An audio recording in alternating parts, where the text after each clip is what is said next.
விஜய் தொலைக்காட்சியில் பொன்னி சீரியலில் நடித்த மக்களிடையே பிரபலமானவங்க தான் ஆக்ட்ரஸ் வைஷ்ணவி அவர்கள். ஸோ இவங்க சமீபத்தில் இன்டர்வியூவில் அவங்களுடைய அப்பா மரணத்தை பற்றி ஒரு சில விஷயங்களை வந்து பகிர்ந்திருக்காங்க.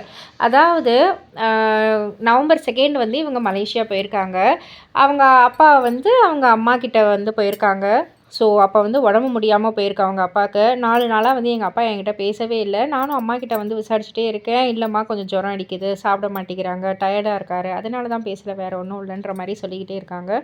ரொம்ப சாப்பிடாமலே வந்து போயிட்டுருக்க எங்கள் அப்பா வந்து ஹாஸ்பிட்டலில் அட்மிட் பண்ணாங்க.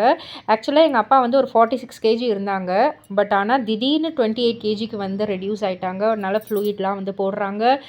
கிட்னிக்கு போகிற ஆல்புமின் வந்து போகலன்றாங்க. என்னென்னமோ சொல்கிறாங்க. ஆக்சிஜன் லெவல் கம்மியாயிட்டே இருக்குது.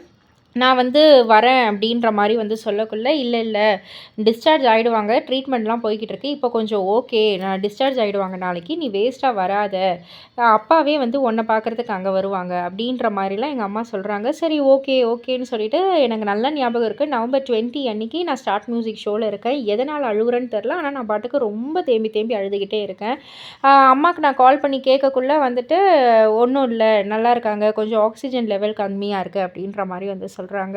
எனக்கு ஒரு மாதிரி பயம் வந்துருச்சு. சரி இருந்தாலும் வந்து நம்ம ஒரு நிகழ்ச்சியில் வந்து கமிட் ஆகிருக்கோம், அதை வந்து முடிச்சு கொடுத்துட்டு தான் போகணுன்னு சொல்லிட்டு அந்த நிகழ்ச்சியை முடிச்சு கொடுத்துட்டு உடனே நான் வந்துட்டு சரி எப்படியாவது நம்ம இங்கே வந்து அப்பாவை கொண்டு வந்துடலாம், பெஸ்ட் ட்ரீட்மெண்ட் கொடுப்போம், பெஸ்ட் டாக்டரை வந்து நம்ம பார்க்கலாம் அப்படின்னு சொல்லிட்டு நான் இங்கே எல்லாத்தையுமே ரெடி பண்ணிட்டேன். ஆம்புலன்ஸ் எல்லாத்தையும் வந்து நான் போக சொல்கிறேன். பட் ஆனால் அன்றைக்கின்னு பார்த்து எனக்கு ஃப்ளைட் டிக்கெட் கிடைக்கல, கார் வந்து பஞ்சர் ஆகிடுச்சு, இன்னொரு ஆக்டிங் டிரைவரை வந்து போடுறதுக்கு டிரைவர் கிடைக்கல, ட்ரெயின் இல்லை, எதுவுமே இல்லை. நான் வந்து பஸ்ஸில் தான் போய்கிட்டு இருக்கேன். அதுவுமே பஸ் வந்து எனக்கு 11:00. என்னடா இது இப்படியே இருக்கே நம்ம சிச்சுவேஷன் சொல்லிட்டு நான் ரொம்ப ப்ரே பண்ணிக்கிட்டே போய்கிட்டு இருக்கேன். எங்கள் அம்மா வந்து திடீர்னு ஒரு 5:30 போல் வந்து கால் பண்ணுறாங்க. ஒன்றும் இல்லை, நீ பதட்டப்படாத, ஆக்சிஜன் லெவல் இன்னமும் ரொம்ப கம்மியாக இருக்குது, சரியாயிடும், நீ எதுவும் பதட்டப்பட்டுட்டு வராத அப்படின்னு சொல்லிக்கிட்டே இருக்காங்க. எனக்கு ரொம்ப பயம் வந்துருச்சு. நான் எப்படியாவது எங்கள் அப்பாவை போய் பார்த்துடணும், எங்கள் அப்பா கிட்ட பேசிடணும்னு சொல்லிட்டு நான் வந்து போகிறேன். ஆனால் கடவுளுக்கு வந்து கொஞ்சம் கூட இறக்கம் இல்லை. நான் போகிறதுக்குள்ளேயே எங்கள் அப்பா வந்து மரணம் ஆயிட்டாரு.